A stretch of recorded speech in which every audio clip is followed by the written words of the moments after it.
السلام علیکم ورحمۃ اللہ وبرکاتہ۔ الحمد للہ نحمدہ ونستعینہ ونستغفرہ ونؤمن بہ ونعوذ باللہ من شرور انفسنا ومن سیئات اعمالنا، من یہد اللہ فلا مضل له ومن يضلل فلا هادي له، ونشهد ان لا اله الا الله وحده لا شريك له، ونشهد أن سيدنا ومولانا محمد عبده ورسوله، فقد قال الله تبارك وتعالى في القرآن المجيد والفرقان الحميد: أعوذ بالله من الشيطان الرجيم، بسم الله الرحمن الرحيم. وإذ قال موسى لقومه يا قوم اذكروا نعمة الله عليكم إذ جعل فيكم أنبياء وجعلكم ملكا وآتاكم ما لم يؤت أحدا من العالمين. صدق اللہ العظیم وبلغنا رسولہ النبی الامین المکین الکریم، لمن الشاہدین والشاکرین والحمد للہ رب العالمین. بعد توحید کی مت والو شمع رسالت کے پروانوں، غوث و خواجہ کے چاہنے والوں، مصطفیٰ جان رحمت صلی اللہ تعالی وسلم کے دیوانوں، آئیے آغاز گفتگو سے قبل ہم اور آپ مل کر انتہائی خلوص و محبت کے ساتھ غمت خضرا کی جانب لو لگا کر حضور آقا نامدار مدینی کے تاجدار، ہم غریبوں کے غم گسار جناب رحمت مجتبی محمد مصطفیٰ علیہ تحیۃ و ثنا صلی اللہ تبارک و تعالی وسلم کی بارگاہ بکس پناہ میں درود و سلام کا نذرانہ پیش کرے پڑے اللہم صلی علی سیدنا و مولانا محمد معادل الجود والکرم وآلہ وصحابہ وبارک وسلم. ایک مرتبہ پڑھ لیجیے اللہم صلی علی سیدنا مولانا محمد صلاۃ تنجینا بہا من جمیع الاحوال والآفات وتقضی لنا بہا جمیع الحاجات وتطہرنا بہا من جمیع السیئات وترفعنا بها عندك على الدرجات وتبلغنا بأقصى الغايات من جميع الخيرات في الحياة بعد الممات إنك على كل شيء قدير. حصول برکت کے لیے ایک مرتبہ پڑھی اللہم صلی صلاۃ کاملہ وسلم سلاما تعما على سيدنا محمد الذي تنحل بالعقد الحريج بالقرب وتقضى بالحوائج ونال بالرغائب وحسن الخواتم ويستسقى الغمام بوجهه الكريم وعلى آله وأصحابه في كل لمحة ونفس بعدد كل معلوم لك يا الله يا الله يا الله. اللہ تعالیٰ شاہ فرماتا ہے وَإِذْ قَالَ مُوسَىٰ لِقَوْمِهِ يَا قَوْمِ اذْكُرُوا نِعْمَةَ اللَّهِ عَلَيْكُمْ إِذْ جَعَلَ فِيكُمْ أَنْبِيَاءَ وَجَعَلَكُمْ مُلُوكًا وَآتَاكُمْ مَا لَمْ يُؤْتِ أَحَدٍ مِّنَ الْعَالَمِينَ. اور یاد کرو کہ جب موسیٰ علیہ السلام نے اپنی قوم سے کہا کہ اے میری قوم، اپنے اوپر اللہ کے احسان کو یاد کرو کہ اس نے تم میں انبیاء کو بھیجا اور تمہیں بادشاہ بنایا اور تمہیں وہ سب کچھ دیا جو سارے جہان میں کسی کو نہ دیا. یا قوم ادخلوا الارض المقدسۃ التي كتب اللہ علیکم ولا ترتدوا على ادبارکم فتنقلبوا خاسرین. تو اے میری قوم، اس پاک سرزمین میں داخل ہو جاؤ جو اللہ نے تمہارے واسطے لکھی ہے اور پھر واپس پیچھے نہ پلٹو ورنہ نقصان اٹھانے والوں میں سے ہو جاؤ. وَإِذْ قَالَ مُوسَىٰ لِقَوْمِهِ، موسیٰ علیہ السلام نے اپنی قوم سے کہا یاد کرو. یہاں پر اس کی بہت سی تفاسیر ہے. بعض علماء فرماتے ہیں کہ یہ خطاب حضور علیہ السلام سے کہ محبوب یاد کیجئے وہ وقت کہ جب موسیٰ علیہ السلام اپنی قوم سے کہہ رہے، یا یوں کہ اپنی امت کو یاد دلائیے کہ موسیٰ علیہ السلام پر ہم نے کیسے احسان کیا، یا یوں کہ آپ کے دور کے موجودہ بنی اسرائیل کو یہ واقعہ یاد دلائیے کہ ہم نے کس طرح ان کی قوم پر، ان کے آباء و اجداد پر احسان کیا. تو بہرحال وہ اذ قال، یاد کرو کہ جب موسیٰ علیہ السلام نے کہا لقومہ، اپنی قوم سے، وہی پوری قوم سے آپ نے کہا کہ اذکروا نعمت اللہ، اپنے اوپر اللہ کے احسان کو یاد کرو کہ اللہ تعالیٰ نے جو انعام تم پر کیا، جو احسان تم پر فرمایا، اسے یاد کرو. تو تین احسان یہاں پر ذکر ہوئے. پہلا اذ جعل فیکم انبیاء، سب سے پہلی چیز کہ اللہ تعالیٰ نے تم میں نبیوں کو مبعوث فرمایا. اللہ تعالیٰ نے تمہارے اندر نبیوں کو بھیجا. چونکہ بنی اسرائیل میں کثرت کے ساتھ انبیاء کرام تشریف لائے اور کسی قبیلہ اور کسی قوم میں اتنے نبی نہ آئے جتنے بنی اسرائیل میں آئے. چونکہ حضرت سیدنا یعقوب نبی نے علیہ الصلوۃ والسلام سے لے کر کے حضرت عیسیٰ روح اللہ نبینا علیہ الصلوۃ والسلام تک تمام انبیاء بنی اسرائیل میں ہی آئے، بلکہ ہمارے آقا علیہ السلام بھی، لیکن بس فرق اتنا ہے چونکہ بنی اسرائیل، میں سے پہلے بتا چکا ہوں کہ بنی اسرائیل نام ہے یعقوب علیہ السلام اور آپ کے 12 بیٹے، اور ان 12 بیٹوں سے جو 12 خاندان چلے انہی کو سب کو بنی اسرائیل کہا جاتا ہے۔ تو چونکہ حضرت عیسیٰ علیہ السلام تک جتنے بھی پیغمبر آئے وہ سب کے سب بنی اسرائیل میں۔ حضرت ابراہیم خلیل اللہ نبی علیہ الصلوۃ والتسلیم کے متعلق رب تعالیٰ یہ فیصلہ فرما چکا تھا کہ تمام انبیاء حضرت ابراہیم علیہ السلام ہی کی نسل میں آئے۔ تو چونکہ ابراہیم علیہ السلام کے 2 صاحبزادے حضرت سیدنا اسماعیل خلیل اللہ علیہ السلام اور سیدنا اسحاق نبی علیہ الصلوۃ والسلام، تو حضرت اسحاق علیہ السلام کے بیٹے یعقوب علیہ السلام، اور یعقوب علیہ السلام کے 12 بیٹے، اور انہی سے جو 12 قبیلے اور 12 خاندان چلے وہ بنی اسرائیل کہلائے۔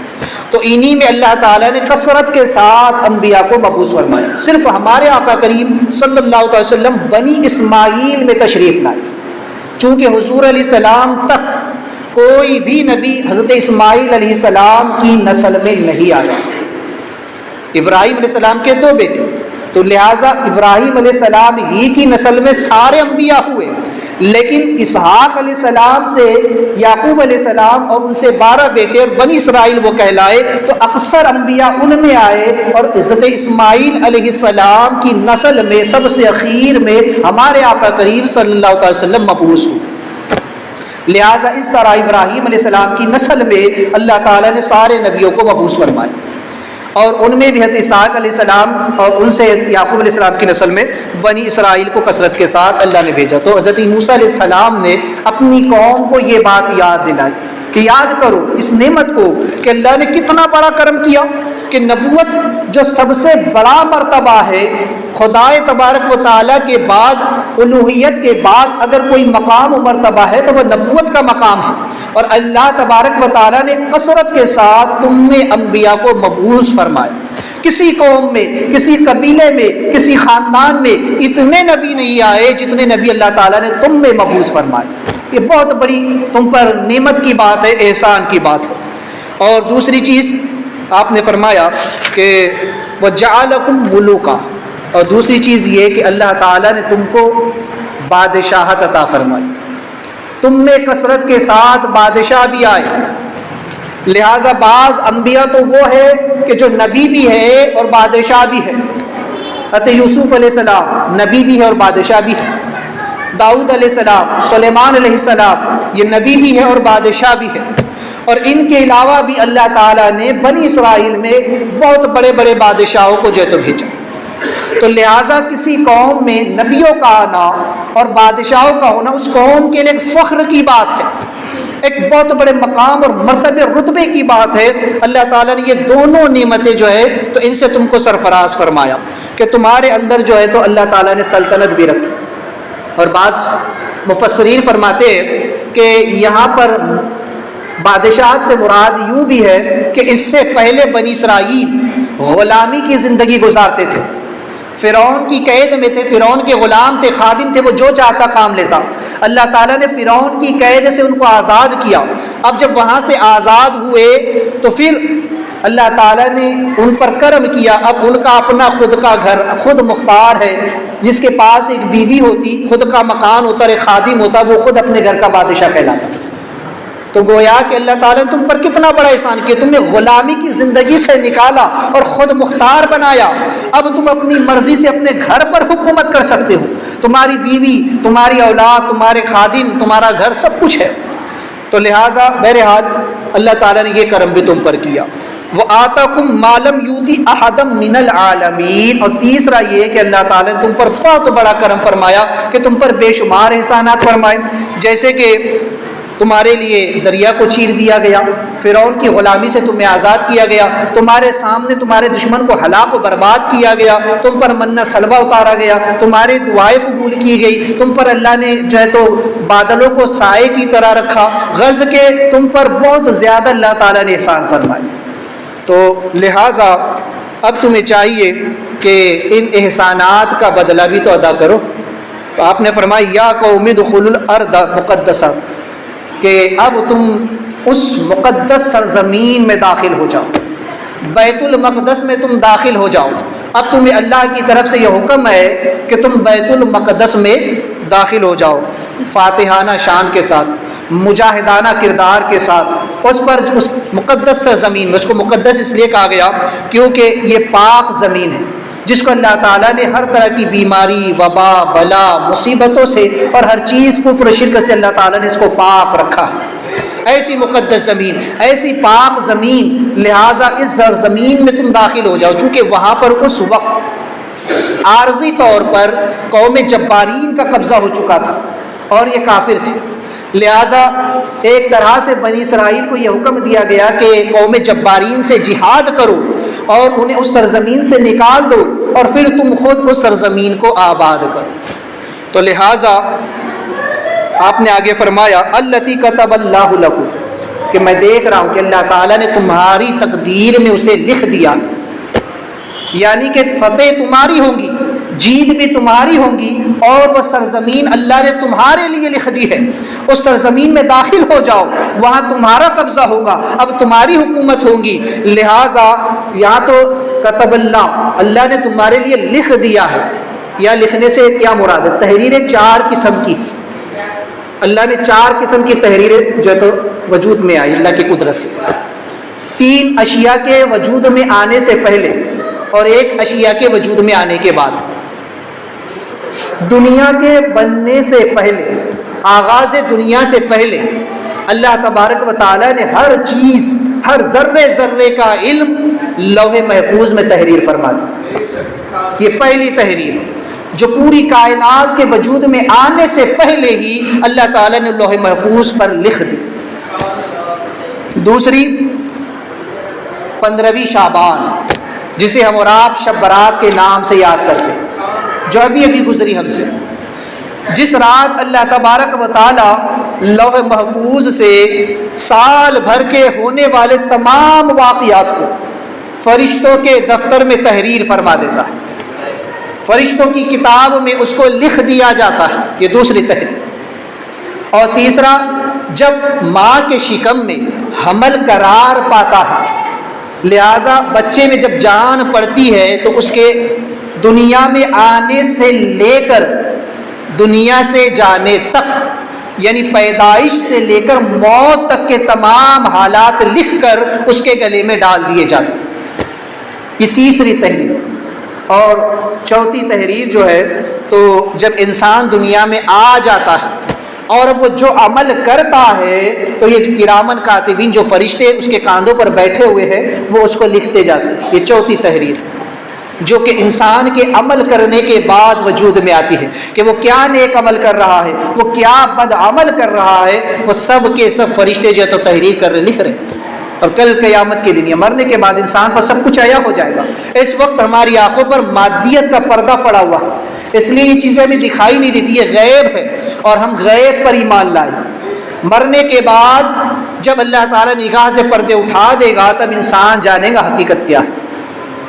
تو غرض کہ موسیٰ علیہ السلام نے ان سے کہا کہ وَلَا تَرْتَدُّوا عَلَىٰ أَدْبَارِكُمْ، تو پھر دوبارہ واپس مت پلٹو، ارتداد مت کرو، ورنہ پھر یہ ہوگا کہ فَتَنْقَلِبُ خَاسِرِينَ، تم نقصان اٹھانے والوں میں سے ہو جاؤ۔ یا تو یہ کہ اگر تم نے یہاں سے واپس مصر کی طرف پلٹے تو بھی تم سخت نقصان اٹھاؤ، یا یوں کہ اگر تم دین سے پھر دوبارہ پھر گئے، تم اگر اسلام سے ایمان سے دوبارہ پھر گئے اور تم نے ارتداد کیا تو پھر تم دنیا و آخرت کا سخت نقصان اٹھاؤ، چاہے جو بھی ہو۔ یا تو پہلی تفسیر یا دوسری تفسیر، یا تو یہ کہ پلٹ کر دوبارہ تمہیں مصر میں نہیں جانا بلکہ تمہیں فلسطین میں جانا ہے اور اس بیت المقدس کو آزاد کرانا ہے اور اس سرزمین میں تمہیں بسنا ہے۔ اگر تم نے یہ جنگ نہیں کیا، تم پلٹ کر کے واپس مصر کی طرف چلے گئے، تب تم نقصان اٹھاؤ۔ یا یوں کہ اس دین پر جس میں تم آئے ہو اس پر ثابت قدم رہو، اگر اب دوبارہ تم نے ارتداد کیا، جیسے اس سے قبل تم بچڑا پرستی کر چکے، اب اگر ارتداد کرو گے، پلٹ کر کے جاؤ گے تو سخت نقصان اٹھاؤ گے، تمہاری دنیا اور تمہاری آخرت دونوں برباد ہو کر کے رہ جائیں۔ تو غرض کہ موسیٰ علیہ السلام نے قوم کو قوم جبارین سے جہاد کرنے کا حکم دیا۔ یہاں پر ایک چیز سمجھ لے کہ اس زمانے میں دو بستیاں بڑی مقدس تھیں اور ان پر جو ہے تو کفار کا قبضہ تھا، جس میں مصر اور بیت المقدس۔ مصر پر فرعون کا قبضہ تھا اور بیت المقدس پر قوم جبارین کا قبضہ تھا، اور اللہ تبارک و تعالیٰ یہ چاہتا تھا کہ یہ دونوں بستیاں کفار سے خالی ہو جائیں اور یہاں پر ایمان اور مسلمانوں کا راج، یہ بستیاں اسلام کی صداؤں سے گونجے، اللہ و رسول کی اطاعت فرمانبردار کرنے والی قوم یہاں پر بسے، اللہ و رسول کا یہاں نام لیا جائے، اللہ کی توحید بیان کی جائے۔ تو لہٰذا اللہ کی منشا تھی، قدرت یہ تھی کہ یہ دونوں بستیاں کفار سے خالی کرائی جائے۔ لہٰذا حکمت الہی یہ ہوئی کہ فرعون کو مصر کو اس طرح سے خالی کیا گیا کہ فرعون اور اس کے پورے لشکر کو بنی اسرائیل کے پیچھے لایا گیا، اور بنی اسرائیل کو اللہ نے دریا پار کرا دیا، اور فرعون اور اس کا پورا لشکر دریا میں غرق کر دیا گیا۔ کیوں؟ اس لیے کہ اس وقت بنی اسرائیل کمزور تھے، غلام تھے، ان میں طاقت نہیں تھی، ان کے پاس اسلحہ نہیں تھا، ان سے لڑنے کا، ان سے جہاد کرنے کا ان کے پاس نہ سامان تھا، نہ طاقت تھی، نہ قوت تھی۔ اس لیے اللہ تبارک و تعالیٰ نے بغیر جنگ کیے ہوئے ہی، بغیر جہاد کیے ہوئے ہی اس سرزمین کو یعنی مصر کو فرعون اور فرعونیوں سے خالی کروا دیا اور انہیں غرق کر دیا گیا۔ لیکن اب جب کہ بنی اسرائیل کو اللہ نے طاقت و قوت عطا فرما دی، انہیں غلبہ عطا فرما دیا، اب ان کے پاس ہتھیار بھی ہے، اسلحہ ہے، اب ان کی خود کی طاقت ہے، وہ بحال ہو چکے ہیں اور اب اچھی زندگی بسر کر رہے، تو اللہ نے چاہا کہ اب تم لوگ جا کر قوم جبارین سے جہاد کرو۔ پہلے تو تم میں طاقت نہیں تھی، اس لیے ہم نے مصر کو فرعون اور فرعونیوں سے ہم نے خالی کروا دیا، لیکن اب ہم یہ چاہتے ہیں کہ تم جہاد کر کے بیت المقدس کو آزاد کرو اور اس سرزمین سے قوم جبارین کو نکالو۔ ہم نے فتح اور نصرت تمہاری تقدیر میں لکھ دی ہے اور وہ زمین بھی تمہارے لیے ہے، اس میں تم جا کر کے آباد ہو جاؤ۔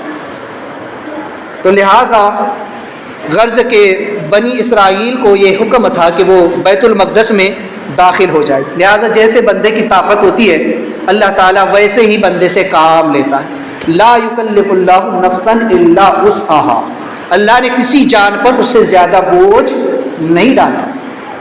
آپ دیکھیں مثال درخت کو، آپ دیکھیں کہ درخت جو ہے وہ اپنی جگہ پر کھڑا رہتا ہے، وہ ہل چل نہیں سکتا، اس لیے اللہ تعالیٰ نے اس کی غذا کا انتظام وہی کر دیا کہ اس کی غذا اسے وہی حاصل ہوتی ہے۔ اس کی جڑوں کو اللہ نے اتنا مضبوط کر دیا اور اتنی بڑی کر دیا کہ وہ زمین سے پانی خود ہی حاصل کر لیتی ہے، سورج سے روشنی حاصل کرتا ہے اور اپنی توانائی اس ذریعے سے حاصل کرتا ہے۔ اسی طرح اس کی پرورش، اس کی نشو و نما ہوتی ہے۔ اس کی بنسبت آپ پرندوں کو دیکھیں کہ پرندوں کو اللہ تعالیٰ روزی کیسے دیتا ہے۔ انہیں روزی حاصل کرنے کے لیے ایک جگہ سے دوسری جگہ جانا پڑتا ہے، لیکن کمانا نہیں پڑتا، انہیں محنت و مشقت نہیں کرنی پڑتی، بس اپنے گھونسلے سے اڑ کر کے جائے، جہاں ان کی روزی ہوتی ہے، کھیت ہوتے ہیں، جہاں سے جن کو اللہ تعالیٰ رزق دینا چاہتا ہے وہاں سے اپنا رزق حاصل کر لیتے ہیں۔ لیکن انسان کو آپ دیکھیں کہ اللہ تبارک و تعالیٰ نے انسان کی جیسی طاقت ہے اس کے ساتھ ویسا معاملہ کیا۔ انسان کو اپنی روزی حاصل کرنے کے لیے اپنے گھر سے نکلنا بھی پڑتا ہے، محنت و مشقت کرنی پڑتی ہے، اسے کمانا پڑتا ہے، پھر وہ جب آتا ہے تب جا کر وہ رزق اس کے پاس پہنچتا ہے، بڑی محنت و مشقت سے رزق اس کے پاس پہنچتا ہے۔ کیوں؟ کیونکہ جیسے انسان کی طاقت ہے، جیسا انسان کا مقام اور مرتبہ ہے، ویسا اس کا امتحان ہے، جیسی اس کی طاقت ہے ویسا اس کا رزق بھی۔ آپ دیکھیں جب بچہ پیدا ہوتا ہے تو اس کا رزق اللہ نے کیسے رکھا، اسے ماں کے سینے سے دودھ کی شکل میں اللہ تعالیٰ روزی عطا فرماتا ہے، جسے اسے چبانا نہیں پڑتا بلکہ چوسنے پر اس کو اللہ تعالیٰ دودھ عطا فرماتا ہے اور اسی سے اس کی نشو و نما ہوتی ہے۔ جب وہ تھوڑا بڑا ہوتا ہے، لڑکپن میں آتا ہے، تو پھر جو ہے تو اس کے جب دانت وغیرہ نکلتے ہیں تو اس کی غذا تھوڑی ثقیل ہوتی ہے، پھر اس کے بعد جو ہے تو جیسے جیسے جوان ہوتا ہے طاقت کو توانائی آتی جاتی ہے، اس کی غذا بھی اتنی ثقیل ہوتی چلی جاتی ہے۔ تو لہٰذا یہ اللہ تعالیٰ کا ایک نظام ہے کہ جیسے بندے کی طاقت ویسا اس کے ساتھ معاملہ ہوتا ہے۔ بچہ ہے تو دودھ کے ذریعے، بچہ جو ہے تو تھوڑا بڑا ہوا تو پھر اس کی غذا ہلکی پھلکی ہوتی ہے، جب جوان ہوا تو غذا اس طرح کی ہوتی ہے، بوڑھا ہو گیا تو چبانے کی طاقت پھر ختم ہو گئی تو پھر اس کے لیے نرم غذا۔ تو غرض کہ اللہ تبارک و تعالیٰ بندے کی طاقت کے مطابق اس کے ساتھ معاملہ فرماتا ہے۔ اس لیے انسان کو غور کرنا چاہیے، اللہ جس کو جو نعمت دے، جیسی اس پر اللہ تعالیٰ جیسا کرم کرے وہ اس کا ویسا اظہار بھی کرے۔ تو لہٰذا ایک چیز یہ کہ آقا علیہ الصلوۃ والسلام کے دور مبارک میں کعبہ شریف پر کفار و مشرکین کا قبضہ تھا، مکہ میں کفار کا غلبہ تھا، مدینہ میں کفار کا غلبہ تھا۔ اللہ تبارک و تعالیٰ چاہتا تھا کہ یہ دونوں بستیاں میرے محبوب صلی اللہ علیہ وسلم کی برکت سے پاک ہو جائیں۔ یہاں پر مصر اور بیت المقدس دونوں پر کافروں کا قبضہ، اللہ تعالیٰ نے جب موسیٰ علیہ السلام کے ذریعے ان دونوں بستیوں کو پاک کرنا چاہا تو مصر سے فرعونیوں کو نکال کر دریا میں ڈبو دیا اور بنی اسرائیل کے ذریعے سے جہاد کروا کر قوم جبارین کو بیت المقدس سے نکلوا دیا۔ لیکن حضور پر اللہ نے کیسا کرم فرمایا، حضور کی عظمت دیکھیں کہ اللہ تعالیٰ چاہتا تھا کہ دونوں بستیاں میرے محبوب صلی اللہ علیہ وسلم کی برکت سے پاک ہو جائے، یہاں سے بھی کفر نکلے۔ اللہ تعالیٰ نے کرم یہ کیا کہ کفار کو نہ نکالا بلکہ کافروں کے دلوں سے کفر نکال کے انہیں مسلمان بنا دیا۔ موسیٰ علیہ السلام کے زمانے میں کافروں کو ہلاک کر دیا، انہیں دریا میں ڈبو دیا، جہاد کر کے قتل کروا دیا، لیکن حضور پر وہ کرم کیا کہ فرمایا محبوب آپ پر یہ کرم ہوگا کہ کفار کے دلوں سے کفر نکال کر ان کو ایمان کی دولت عطا کر دی جائے۔ اور یہی لوگ کفار و مشرکین جو کفار مکہ تھے وہی دھیرے دھیرے بعد میں ایمان لاتے گئے، وہی صحابیت میں داخل ہوتے گئے، اسلام میں داخل ہوتے گئے۔ تو یہ اللہ نے حضور علیہ السلام پر کیسا کرم فرمایا۔ یہاں پر چند چیزیں سمجھیں کہ اللہ تبارک و تعالیٰ جب بندے کو نعمت عطا کرے تو بندے کو بھولنا نہیں چاہیے بلکہ اللہ کی نعمتوں کو یاد کرنا چاہیے۔ اللہ نے فرمایا وذکر، یاد کرو۔ موسیٰ علیہ السلام نے اپنی قوم کو بھی نعمت یاد دلائی۔ اللہ تعالیٰ نے جو نعمت تم پر کی ہے، جو احسان تم پر کیا ہے، جو کرم تم پر کیا ہے، اس کو یاد کرو، اس کا چرچا کرو، اس کا ذکر کرو اور اللہ تبارک و تعالیٰ کا شکر ادا کرو۔ تو اللہ تعالیٰ بندوں کو اگر نعمت دے تو انہیں چاہیے کہ اس نعمت کا شکرانہ ادا کرے، اس نعمت کا احسان، اس احسان کا بدلہ عطا کرے۔ حل جزاء الاحسان الا الاحسان، احسان کا بدلہ یہ ہے کہ احسان کیا جائے۔ ہم تو اللہ کے احسانوں کا بدلہ نہیں دے سکتے، ہم اللہ کی نعمتوں کا شکر ادا نہیں کر سکتے، لیکن پھر بھی ہمیں چاہیے کہ ہم اس کا حتی الامکان اس کی کوشش کرتے رہے اور اللہ اس کے رسول کے فرامین پر عمل کرتے رہے۔ آپ دیکھیں کہ اللہ تبارک و تعالیٰ نے ہم پر بھی کئی بے شمار کرم فرمائے۔ اس امت میں اللہ تعالیٰ نے ہم کو حضور کی امت میں پیدا فرما دیا، سب سے بڑا کرم ہے۔ کتنا بڑا احسان ہے کہ اللہ نے حضور کی امت میں پیدا فرمایا جس کے لیے انبیاء و مرسلین دعا کرتے رہے۔ اللہ نے اس امت میں کثرت کے ساتھ اولیاء کرام کو پیدا فرمایا جن کے ذریعے سے یہ زمین آج بھی محفوظ ہے، یہ امت آج بھی محفوظ ہے۔ بڑے بڑے اجلہ علماء کو، مشائخ کو اللہ تبارک و تعالیٰ نے پیدا فرمایا۔ اللہ کا کرم، گویا بزرگوں کا عرس منانا یہ اللہ کی نعمت ہے، اس لیے کہ اللہ نے کرم کیا کہ اس امت میں بزرگوں کو رکھا۔ تو یہ بزرگان دین، یہ اولیاء اللہ، اللہ کی نعمت ہے ہمارے لیے۔ کہ آقا علیہ السلام فرماتے ہیں کہ جب تک یہ اللہ والے 40 ابدال ملک شام میں ہے، تم پر ان کی برکت سے روزی اتاری جاتی ہے، ان کی برکت سے تم پر بارش برسائی جاتی ہے اور تم پر سے بلائیں اور مصیبتیں دور کی جاتی ہیں۔ تو اولیاء اللہ ہمارے لیے اللہ کی کتنی بڑی نعمت ہے۔ ان بزرگوں کا عرس منانا، ان بزرگوں کی یاد منانا، ان بزرگوں کے تہوار منانا اللہ کی نعمت کا شکر ادا کرنا ہے۔ اللہ تعالیٰ نے حضور کی امت میں پیدا فرمایا، کتنا بڑا کرم کیا۔ وہ امت جو آئی سب سے اخیر میں اور جنت میں جائے گی سب سے پہلے، کتنا بڑا کرم ہے کہ ہمیں رحمت للعالمین کا امتی بنایا۔ لہٰذا حضور علیہ السلام کا میلاد منانا حضور کی نعمت کا شکر ادا کرنا۔ اللہ نے کتنی بڑی نعمت دے دی۔ خود اللہ تعالیٰ نے فرمایا لقد من اللہ علی المؤمنین اذ بعث فیہم رسولا، کہ اللہ نے مومنوں پر احسان عظیم کیا کہ ان میں اپنے رسول کو جلوہ گر فرما دیا۔ کتنا بڑا احسان کیا، اس نعمت کا شکر ادا کرنا ہے کہ حضور کے میلاد کو منایا جائے۔ تو لہٰذا حضور کا میلاد منانا یہ اللہ تعالیٰ کی نعمت کا شکر ادا کرنا ہے۔ تو لہٰذا ہمیں چاہیے کہ یہ چیزیں ناجائز شرک و بدعت نہیں بلکہ اللہ کی نعمت کا شکر ادا کرنا۔ ایک چیز یہ بھی سمجھے کہ نبیوں کی اولاد ہونا یہ بہت بڑے فخر کی بات ہے۔ بنی اسرائیل کو کہا گیا دیکھو تم نے اللہ نے کتنی کثرت کے ساتھ انبیاء کو بھیجا، تم انبیاء کی اولاد ہو، تم ابراہیم و اسحاق یعقوب کی اولاد ہو، تم نے اللہ نے کیسے کیسے انبیاء علیہ السلام کو مبعوث فرمایا، ایک بہت بڑی نعمت ہے۔ لیکن اگر اولاد غلط رہ روی کا شکار ہو جائے، اگر وہ کفر و شرک کرے تو پھر اس کا نسب بھی ختم ہو کے رہ جاتا ہے، یا قوم غلط رہ روی کی شکار ہو جائے تو پھر اس سے وہ نعمتیں چھین بھی لی جاتی ہیں۔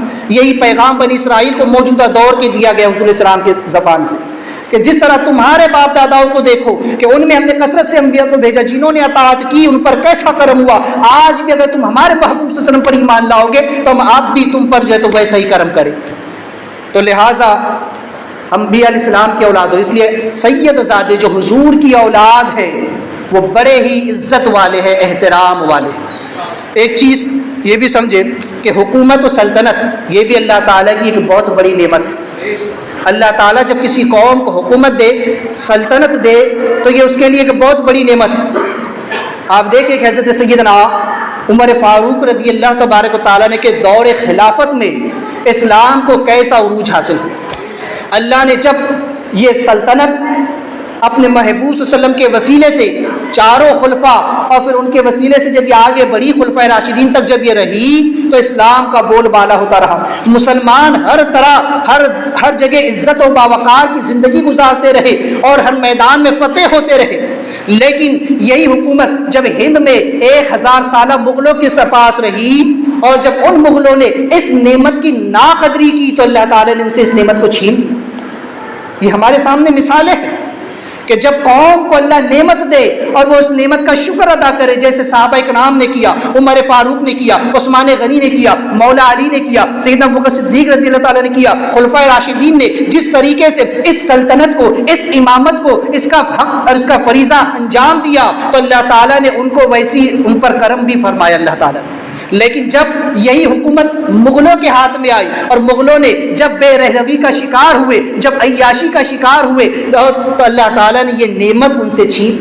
آج مسلمانوں کو اس سے سبق حاصل کرنا چاہیے کہ آج یہ سلطنت کی نعمت، یہ امامت کبریٰ کی نعمت ہم سے کیوں چھینی ہوئی ہے؟ اس لیے کہ آج بھی ہم بے رہروی کا شکار ہیں۔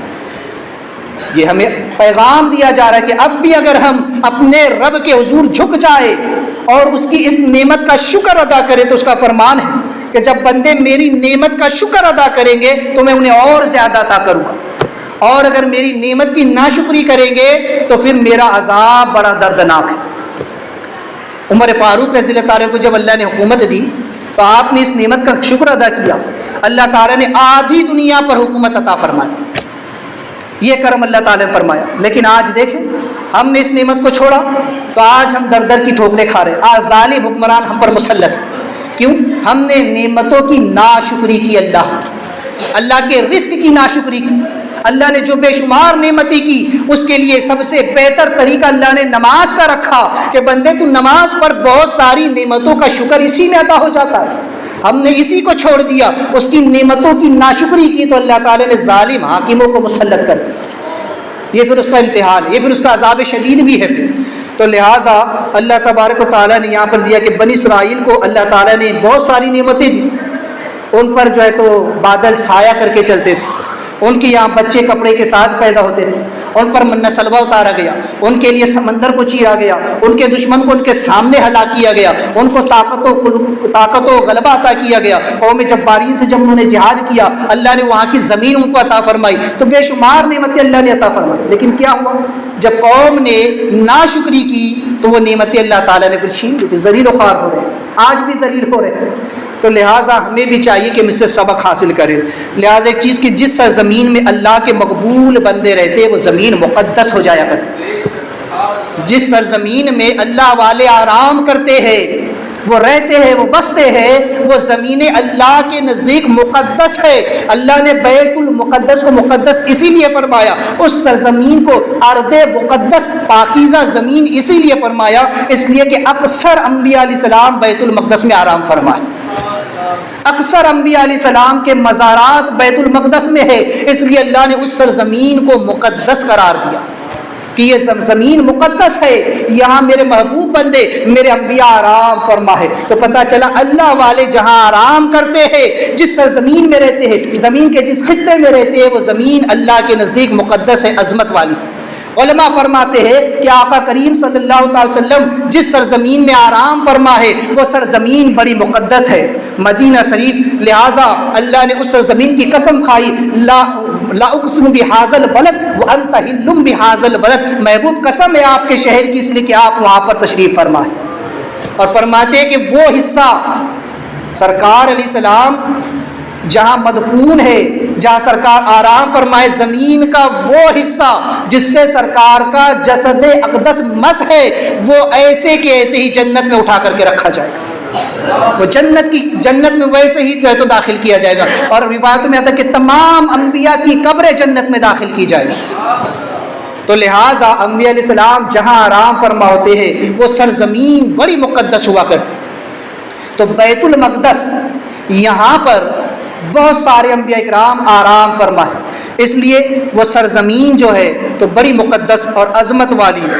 لہٰذا ایک چیز یہ کہ اگر کسی متبرک مقام پر عارضی طور پر کفار و مشرکین غلبہ حاصل کر لیں تو اس سے ان کی پاکیزگی پر کوئی فرق نہیں پڑتا، ان کی عظمت پر کوئی حرف نہیں آتا۔ جیسے آپ بیت المقدس کو دیکھ لیں کہ بیت المقدس یہ کئی بار فتح ہوا، کئی بار اس پر کافروں نے حملہ کیا، اس پر قبضہ کیا، اور خود موسیٰ علیہ السلام کے دور میں دیکھ لیں کہ جب قوم جبارین کا اس پر قبضہ تھا، جبکہ وہاں اکثر انبیاء علیہ السلام کی قبریں موجود ہیں، وہ سرزمین مقدس ہے، لیکن وہاں پر بت پرستی ہو رہی، قوم جبارین وہاں کفر کر رہے، شرک کر رہے ہیں، اس سے وہ سرزمین ناپاک نہیں ہوئی، کیونکہ کہ اس کو جو عظمت حاصل ہے وہ تو انبیاء علیہ السلام کے جسموں سے حاصل ہے۔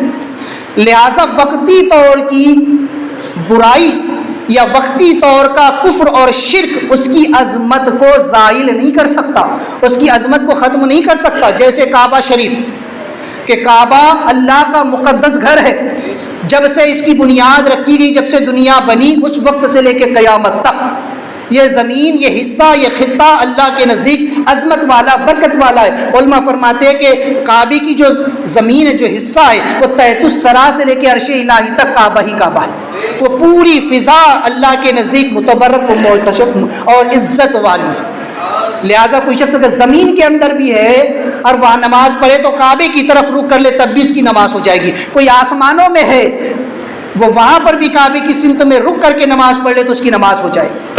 تو غرض کہ کعبہ جو کہ اللہ کا مقدس گھر ہے، لیکن اس میں بھی بت رکھے گئے، کئی سالوں تک بت اس کے اندر رہے اور کفار و مشرکین اس کی پرستش کرتے رہے، اس کو پوجتے رہے، اس سے کعبہ ناپاک نہ ہوا۔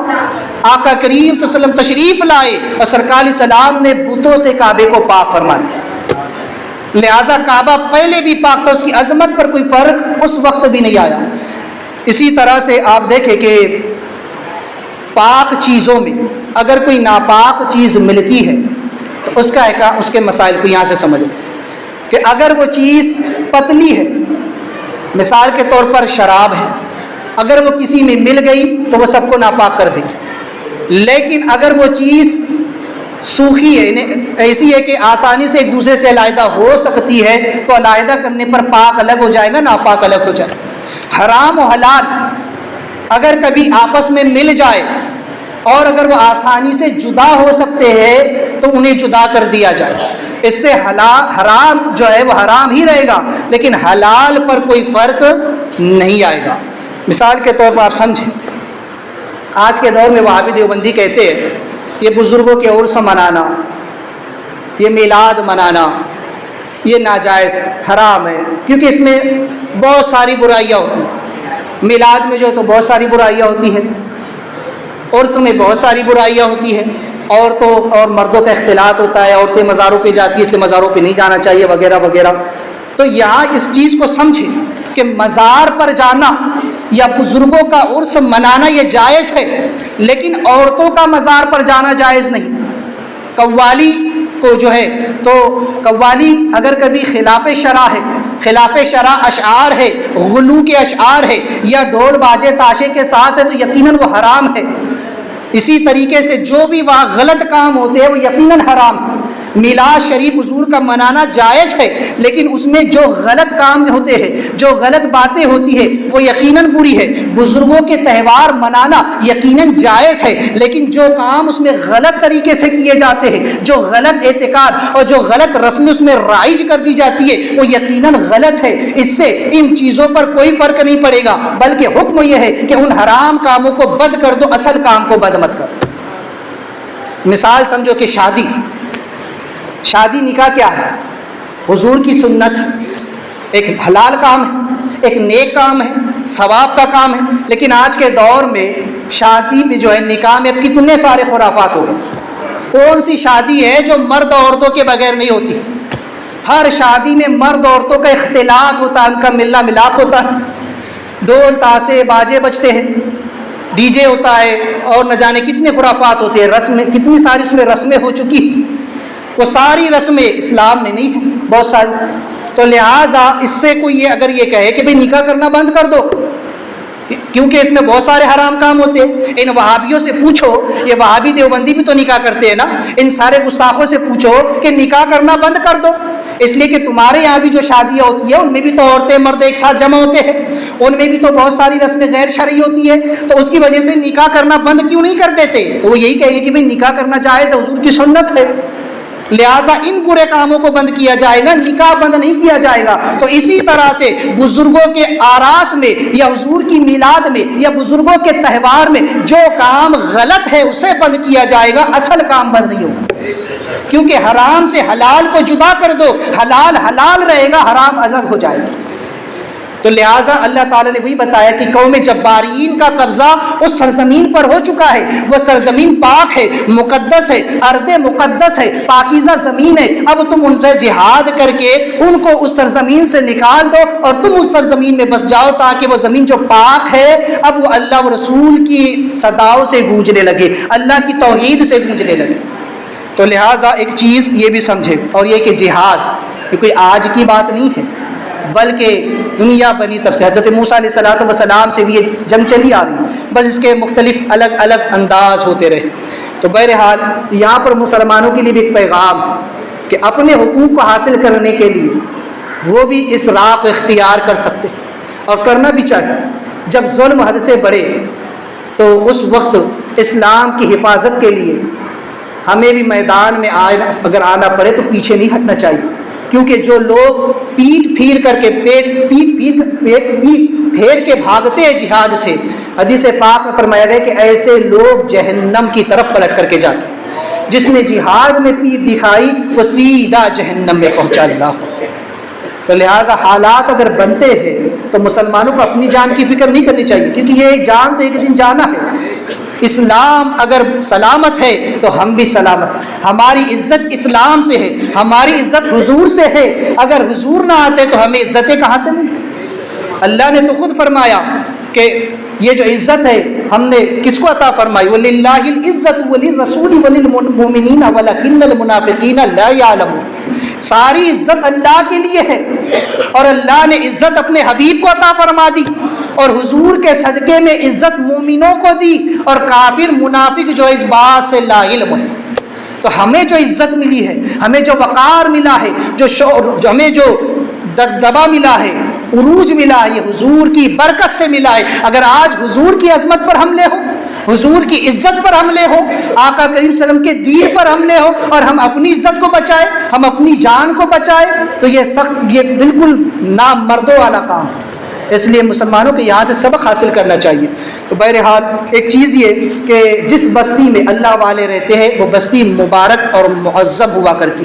مقدس ہوا کرتی، اس لیے اس کو اللہ تعالیٰ نے بیت المقدس کو مقدس اسی لیے کہا، ارض مقدس اسی لیے کہا کیونکہ وہاں پر انبیاء علیہ السلام کے مزارات، انبیاء علیہ السلام مدفون ہے۔ اس لیے علماء فرماتے ہیں کہ جس سرزمین میں اللہ والے آرام کر رہے اس سرزمین کو پاک کہنا، مقدس کہنا، شریف کہنا، یہ جو ہے تو بالکل جائز ہے۔ جیسے کہ مکہ معظمہ، مدینہ المنورہ، بغداد شریف، اجمیر شریف، بریلی شریف، کچوشا شریف، بلگرام شریف وغیرہ، تو یہ ان بستیوں کے آگے شریف کا لفظ لگانا، بلکہ سرکار اعلیٰ فرماتے ہیں کہ جو شخص اجمیر شریف کو صرف اجمیر کے اس کی بد نصیبی، یہ اس کی کم نصیبی ہے کہ وہ ایسی مقدس سرزمین جہاں پر ہند کے بادشاہ آرام فرما رہے اسے صرف اجمیر کہتا ہے۔ اعلیٰ حضرت نے عشق کا کتنا اعلیٰ معیار ہمیں دیا۔ لوگ کہتے ہیں کہ اعلیٰ حضرت نے سرکار غریب نواز پہ کچھ نہیں لکھا، ارے میں کہتا ہوں اتنی بڑی بات اعلیٰ حضرت نے لکھ دی کہ جو شخص اجمیر شریف کو صرف اجمیر کہے یہ اس کی بڑی کم نصیبی ہے، بڑی محرومی ہے، کہ وہ شخص ایمان کی لذتوں سے محروم ہے، کہ وہ شخص جو ہے ادب کی لذتوں سے محروم ہے، کہ جو اس مقدس سرزمین کو جہاں پر ہند کے بادشاہ آرام فرمائے اسے صرف اجمیر کہتا ہے۔ ہمیں غریب نواز کی عظمت اعلیٰ حضرت نے بتائی ہے کہ غریب نواز جس شہر میں آرام فرما ہے اس کو صرف اجمیر مت کہو بلکہ اجمیر شریف کہو۔ تو کیوں؟ یہ اللہ والے جہاں آرام فرما ہوتے ہیں یہ بڑی مقدس سرزمینیں ہوا کرتی ہیں۔ بہرحال بس ایک آخری چیز سمجھ لیں تصوف کا ایک نقطہ، کہ جیسے کہ موسیٰ علیہ السلام نے اپنی قوم سے کہا کہ میری قوم اپنے اوپر اللہ کے احسان کو یاد کرو، اسی طرح ایک شیخ اپنے مرید کو یہ تلقین کرتا ہے، پیر ہوتا ہی وہی ہے کہ جو مریدوں کی اصلاح کرے، جو اپنے مریدوں سے کہتا ہے اپنے اوپر خدا کے احسان کو یاد کرو، جو ان کو گناہوں سے نکال کر، غلط رہنوی سے نکال کر انہیں جو ہے تو بارگاہ خداوند قدوس میں لا کر کے کھڑا کرتا ہے۔ شیخ کامل وہ ہوتا ہے جیسے موسیٰ علیہ السلام نے قوم سے کہا کہ میری قوم اپنے اوپر خدا کے انعام کو، خدا کے احسان کو یاد کرو۔ پیر کامل وہ ہے جو مرید کی تربیت کرتا ہے کہ میرے مرید اپنے اوپر خدا کے احسان کو یاد کر، خدا کے انعام کو یاد کر۔ موسیٰ علیہ السلام نے کہا اے میری قوم یاد کرو اللہ نے تم میں نبیوں کو مبعوث فرمایا۔ تین چیزیں بیان کی۔ پہلی چیز تم میں اللہ نے نبیوں کو جو ہے تو مبعوث فرمایا۔ ایک پیر اپنے مرید کی اصلاح کرتا ہے کہ مرید ذرا اپنے آپ پر غور تو کر، اللہ نے کتنا بڑا احسان فرمایا کہ تجھے روح عطا فرمائی، روح تیرے جسم میں ڈال کر تجھے زندگی کی نعمت عطا فرما دی۔ جس طرح نبوت یہ ایک بہت بڑا مقام اور مرتبہ ہے انسان کے لیے، اس کے جسم میں اس کی روح بہت اہمیت کی حامل۔ اگر جسم سے روح نکل جائے تو پھر یہ مردہ جسم کسی کام کا نہیں۔ موسیٰ علیہ السلام نے قوم سے ایک دوسری چیز کہی کہ اللہ تعالیٰ نے تم کو ملک عطا فرمایا، حکومت عطا فرمائی۔ یہاں پر شیخ مرید کو یاد دلاتا ہے کہ بندے یاد کر اللہ نے تجھ کو طاقت و قوت عطا فرمائی، تیرے بدن میں اختیار کی طاقت کی قوت اللہ تعالیٰ نے رکھی ہے۔ اور پھر موسیٰ علیہ السلام نے تیسری نعمت ان کو یاد دلائی کہ یاد کرو کہ اللہ تعالیٰ نے تم پر کتنی ساری نعمتیں اتاری، تم پر من سلبہ اتارا گیا، تم پر جو ہے تو بادلوں کو سائے کی طرح رکھا گیا، تمہارے لیے سمندر کو چیرا گیا۔ غرض کی وہ نعمتیں موسیٰ علیہ السلام نے ان کو گنائی۔ یا ایک پیر مرید کو گناتا ہے ذرا دیکھ تو صحیح، اپنے وجود پر غور تو کر کہ اللہ تعالیٰ نے تیرے اس زمین، تیرے جسم کی سرزمین میں، تیرے اس ملک میں اللہ نے کیسی کیسی نعمتیں رکھی۔ آنکھ کو دیکھنے کی صلاحیت دی، کان کو سننے کی طاقت عطا فرمائی، ناک کو سونگنے کی، زبان کو بولنے کی، پیروں کو چلنے کی، ہاتھوں کو پکڑنے کی، تیرے قلب کو دھڑکنے کی، تیرے دماغ کو سوچنے کی، تیرے گردوں کو، تیرے جگر کو، تیرے پتے کو، تیرے پیٹ کو، تیرے معدے کو۔ غرض کے انسان اگر اپنے وجود پر غور کرے، اپنے ظاہر اور باطن پر غور کرے، اللہ نے کیسی کیسی نعمت انسان کے سر کے بال سے لے کر اس کے پیر تک کے ناخن تک رکھی ہے۔ اللہ کی ہر نعمت انسان کے وجود میں، اس کے جسم کے ملک میں کوئی چیز بیکار نہیں ہے۔ اللہ نے انسان کو کس خوبصورتی کے ساتھ تراشا ہے،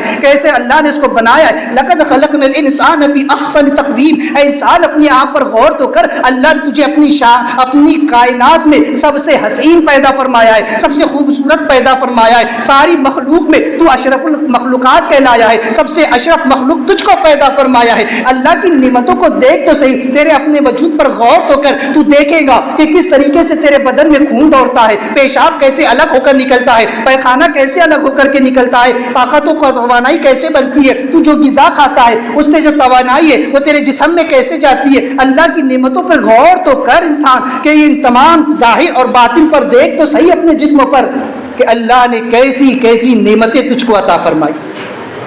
تو ایک پیر اپنے مرید کو یہ سب کچھ سکھاتا ہے، اسے جب وہ تصوف کی راہ چلائی جاتی ہے تب ان تمام چیزوں سے اسے گزرنا پڑتا ہے، اور پھر پیر مرید کو جب سلوک کی راہیں طے کراتا ہے اور جب اس کی نگاہ سے پردے اٹھتے ہیں تو پھر وہ نعمت حاصل ہوتی ہے کہ آنکھوں سے وہ دیکھتا ہے جو اوروں کی نگاہوں سے پوشیدہ ہے، کانوں سے وہ سنتا ہے جو لوگ اس عالم میں نہیں سن سکتے، وہ اور اپنے ہاتھوں سے وہ پکڑتا ہے جو بیٹھتا اس زمین پر ہے لیکن کہیں اور تصرف کرتا ہے۔ تو اللہ ایسی نعمتیں بندوں کو عطا فرماتا ہے، اولیاء اکرام کو ایسی قوتیں عطا فرماتا ہے۔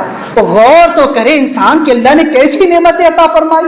اب اسے حکم ہوتا ہے، موسیٰ علیہ السلام نے کہا کہ اب ان نعمتوں کو یاد کر لیے ہو نا، اپنی طاقت و قوت کو دیکھ لیے ہو نا، اللہ نے نبوت بھی دی، اللہ نے اقتدار بھی دیا، ملک بھی دیا، تو اب اس سرزمین میں داخل ہو جاؤ، اب بیت المقدس میں آؤ اور اللہ کے لیے جہاد کرو، اس قوم کو وہاں سے نکالو اور وہاں اللہ و رسول کے پیغام کو عام کرو، اس زمین کو اللہ کے نعروں سے، اللہ کے ذکر سے آباد کرو۔ اسی طرح سے اب شیخ مرید کو کہتا ہے کہ اپنے وجود پر غور تو کر، اپنے جسم کے اس ملک پر غور تو کر، اللہ نے کیسی کیسی نعمتیں تجھ کو عطا فرمائی ہے، اور جو دو مقدس شہر تیرے جسم کے دو حصوں میں تیرے جسم میں موجود ہے، ان پر جن دو بڑے دشمنوں کا قبضہ ہو چکا ہے اسے تجھے آزاد کرانا ہے۔ مصر پر فرعون کا قبضہ اور بیت المقدس پر قوم جبارین کا قبضہ، ان دونوں کو پاک کرنا تھا۔ انسان کے وجود میں، انسان کی اس جسم کی زمین میں دو ایسے خطے ہیں جہاں پر اللہ کی رحمت کا نزول ہوتا ہے اور اس پر دو بڑے ظالم و جابر کا قبضہ ہے۔ وہ دو بستیاں کون سی؟ ایک دل اور دوسرا دماغ۔ انسان کا دل جس کو کہا گیا کہ یہ کعبے کی مانند ہے، اور انسان کا دماغ جو سوچتا ہے، جو سب سے اہم چیز جس کو اللہ نے جسم کے سب سے اوپر رکھا ہے، اور اس پر دو ظالموں کا قبضہ ہے، ایک نفس امارہ اور دوسرا شیطان۔ ان دونوں نے اس پر غلبہ کر رکھا ہے۔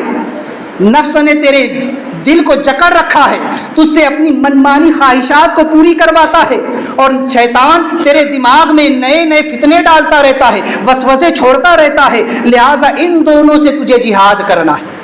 اسی کو حضور نے فرمایا کہ ہم جہاد اکبر سے جہاد اصغر کی طرف پلٹے۔